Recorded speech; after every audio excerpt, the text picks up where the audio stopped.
Investigators are still looking into what caused an elevator explosion in Fremont, Nebraska on Tuesday that killed 3 people, including a dad and his 2 daughters. Authorities believe that the blast was likely a dust explosion, but won't be able to confirm that for some time. It had us thinking back to a similar tragedy that unfolded 40 years ago in the small town of Marion, South Dakota. It was in early November of 1985, at the height of harvest season, when the co-op elevator in Marion exploded.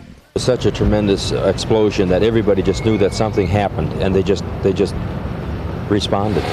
KELOLAND News sent our Perry Groten to cover the tragic event, who was on the phone live with our news anchor at the time. A few minutes ago, the rescue workers pulled out Dennis Herlin, who was an area farmer who was trapped in the wreckage. The fiery explosion killed 3 people: Keith Schoenwald, Delbert Dick, and Roger Schultz. These were vital people in our community. Everyone knew them.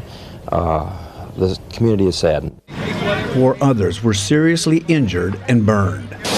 Rescuers worked frantically that night under the cover of darkness, digging through 40,000 bushels of grain to try and get to the victims. They described it as a frantic scene because they knew lives were on the line. The next day, a wrecking ball was brought in to start tearing down giant pieces of concrete loosened by the explosion. It drew huge crowds of onlookers, including many of those involved in the rescue effort.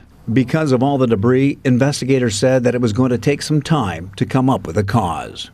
We won't know until we get the grain and the cement out of there, and so we can get down to our job. We can't do anything right now. We're at a standstill. A tragic night 40 years ago that many of our viewers will never forget. And rescuers worked 3.5 hours to free Herlin, whose leg was pinned under a slab of concrete.